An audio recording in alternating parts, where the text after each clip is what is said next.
Hello everyone, I'm here with an old Singer. It is a 201.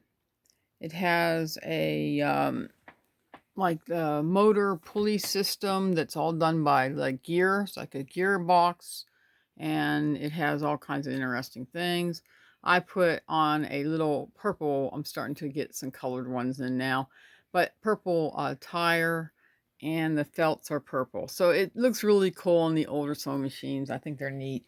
A lot of people, think it's really cool to have color. So I thought, well, heck, let's put some color on this Singer sewing machine. And it was needed to be rewired. So this is the lady that usually wires my sewing machines. This is her sewing machine. So she had rewired it down in here. So now it's working properly in here. The light works, but she said she's planning on changing that out later. But right now she's not in the process of do that right now. I cleaned it, scrubbed it. It had so much weird grime all over it. Now it's so smooth. I mean, there's a few places that are still kind of gritty cut, but it eventually will work itself off. She said she'll keep putting like something to polish it, and that will get better and better. So anyway, I cleaned it really well. I got it sewing like really well. It's going really good. I had to clean this. This whole thing was all yuckied on. It was like, I don't even know how to explain it, but it was pretty sticky and yucky in there too. So that's been done. It's been cleaned here. It's been cleaned up in here. I cleaned the little, like there's a little thing in the back here that you go inside. It has like gears and shifter things, and that's all been cleaned, and I put new grease in there. I put grease in this piece here. This is where all the main gears are at. Let's see. This is a top feed right here. Oops, don't want to take that completely off. Oh, there we go. Wait a minute. Whoa, whoa, whoa. Slow down. I had to put a little bit of oil in the track because I couldn't get it to slide back and forth. Have this right here is a top feed. I have it running perfectly. This is my bobbin. She didn't give me any bobbins with it, so I put my own bobbin in there and threaded it. A lot of people ask me, how do you thread these kind? And I said, well, you want to have the waterfall looking at you, so the thread goes down this way, and then you drop it in there, and then you slide this thread going back this way. There's a little hook up right in there. You can't really see it, but it's right there. And then you pull back, and then you lay it across, and then when this thing comes down, it pulls it up. So now that is actually in the right position. It's in the tension. The tension's right here. It's in running really well. It's not tight or anything there. And I cleaned the feed dogs, which is underneath here. I don't know if you can see them, but they're right underneath. And the machine's running perfectly. How you thread this one, you come up here, and you want the thread to run this direction. And it comes down into this little hook up here, and then around there, and then pull up and then down. And then comes up the uptake, comes into this spot right here and hooks into there. Hooks in here, and then hooks into the needle. Put her a new needle on. Her needle was slightly rusted. It didn't want to go through the material. So I went ahead and put a heavier and much nicer needle in it. This area here I washed and cleaned. It had so much yellowish grime, gooey stuff. I don't know. It was running from right up in this area and came down. So it took a while to get all that off. Now it's nice and smooth. When you want to put a bobbin in here, you put the bobbin in here. And this is your rewind to rewind your bobbin. That's the tire that's purple. And you would come here and you would thread it from the back. You would bring it up around here and this way, and then come up. And then you put it in your bobbin, push your bobbin in here, and then click this down like that. It's going to run off of here. You can unloosen the tire, what do you call it right here? You can unloosen this, but you don't really have to. You can actually run a bobbin. You just have to watch the bobbin so it doesn't get too tangled up. And so at the same time, you just have to be careful to watch that, because not all the time they're going to click up, because, these are older machines. You got to remember, they don't click up like they used to. And some might still do, but that's all been cleaned and adjusted, so that all works perfectly. And this is your, like, I don't know, you never could see these in person on camera, but there is letters, I mean, not letters, but numbers going down here. I have it really shiny right now, so I don't think you can even see those, but they're there. I know there's a way to see them. Oh, man. Oh, I can't find my flashlight right now. But if I would have took a flashlight and beamed it on that, you could actually see them. But they're there. And everything's been well cleaned, and everything's really scrubbed down really good, and I all the decals are basically the same decals that were on there, so they're still there. They just took all the grime and weird, I don't know how you say it. It was like really sticky, really gooey. I don't know what it was, but I took it off, so now it's now doing great. This one, you turn it on right here like that, and the light comes on. There's light. It's kind of really outrageously bright. And I mean, you could use the pedal. She has a pedal attached to it. This one will still work, even though I have my pedal down below. But this is the one where you put your foot here, and you put your foot down like this, because whenever you see this coming down, that means your foot goes this way. You never put your foot up here and push down. That's just crazy. You push it here. You kind of have an angle. You put your foot up this way, and then you come down. Okay, this is the original foot. The foot I'm actually using is from the one I took off of yeah, I got to give it a good cleaning, and I haven't done it yet. But anyway, this is the foot that I had on the 1588, which is going to go back to the 1588. I got the price all figured out for that one. Anyway, and this one, it's got like, this is the way it goes, and it sits this way, and then you push this down, and it makes it go. A lot of people think, well, then you come this way because that's where the angle's at. No, no, no, no, no. You go this way with it because it's got to be pushed down and bring this up. Anyway, and each of the feet sound a little different too. This one's running on a higher capacity than this one, okay? Because this one's made a little differently. It has a different type of shock box inside. This one's made with an open shock box, so it sounds a little louder.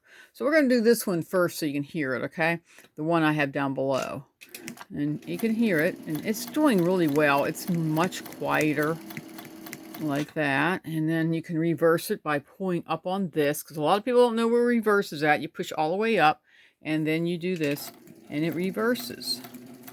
Then when you want to go forward again, you push it down. You can have the foot up or down on these. It's not going to bother it, okay? They're not a computerized where you have to have the foot up to move it. All right, so here's the stitching. I have it on the widest stitching so you can really see it. And I don't know if you can see the purple. I'm using purple on the bottom. I'm a crazy person. I love the color purple, and I can't help myself.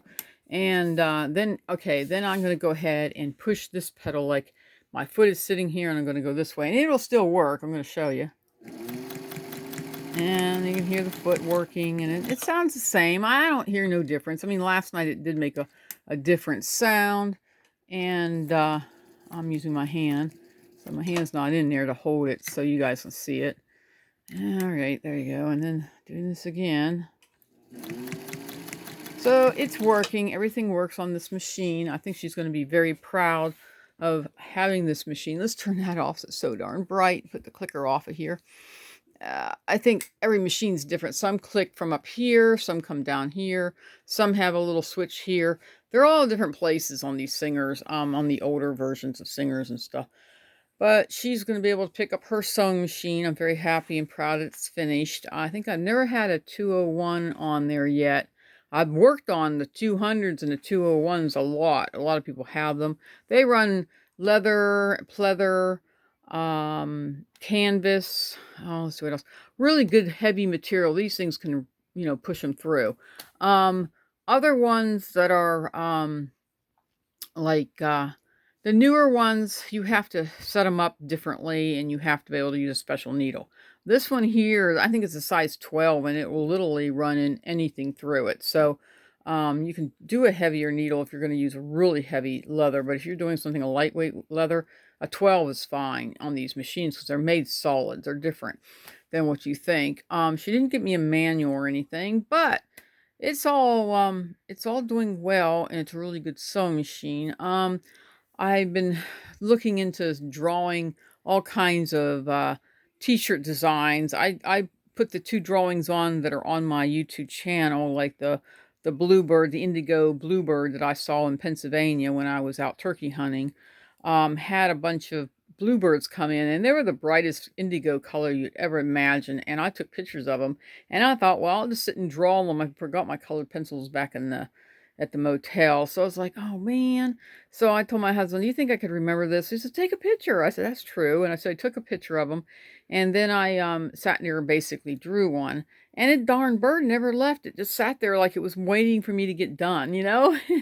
And then the other one was a chickadee dee dee. And in Pennsylvania, the chickadee dee dees say chickadee dee dee. Here in North Carolina, they just go chirp, chirp, chirp. It's like, what a difference in chickadees.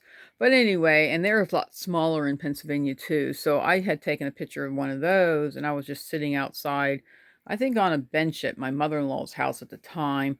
And a little chickadee showed up and sat over there on her little bird feeder. And I just, took a picture and I drew it. So I don't, in case she flew away, I could still draw it. And it was just a young one. I mean, she wasn't even considered a baby. I guess I consider her a baby, but she was not like a older one where feathers are all tattered and everything. She was a lot younger. So I drew that one, and at the end of the video, toward the end where it said, it's supposed to say subscribe. Well, if you click on that bird, it'll automatically subscribe to me. So that's what that bird is. So those two birds were actually on my YouTube channel. Um, I like to get more different types of drawings, like maybe do some chickens and maybe do some sewing machines and draw some sewing machines up. I won't really write down the name brand. I'll just maybe I can draw one of these or something, but more of a cartoony look. And then like underneath put, Jacqueline Jar of Faith underneath this section and make it a cool t-shirt. I mean, I think you guys would probably love a t-shirt with a sewing machine on it. People that like sewing machines, I could say.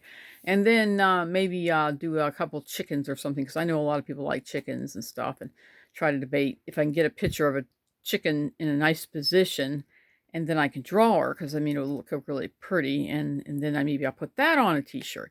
If you have any other suggestions, just, comment it anywhere you want to comment and let me know what else you think would be a great one. I mean, I could do flowers. I like doing flowers. I don't do buildings very much. I'm not a really building drawer. I'm more of an outdoorsy drawing person. And I do like drawing unusual things like sewing machines, or maybe a sewing machine like this area here and draw it, because I think that'd be so cool. Like maybe take it in an angle and draw this section to this section and then leave it go at that, because that is so unique itself because it's so pretty. I know I might be a strange person, but I love to draw and I love to paint. I do murals for people. And, sometimes I charge, sometimes I don't. Sometimes I just charge them for the product itself because I was so well enjoying it that I don't feel like I need to have people pay me a bunch of money unless they want to donate money. I'm not going to say yes or no. I mean, I'll take it and put it toward my garden, maybe my sewing room. I need to get more storage or something, but I haven't got that far. Anyway, I'm going to let you guys go and have a blessed day, and make sure you subscribe and follow me and like my videos, and I'd love to hear from you, and have a blessed day. Okay? Bye-bye.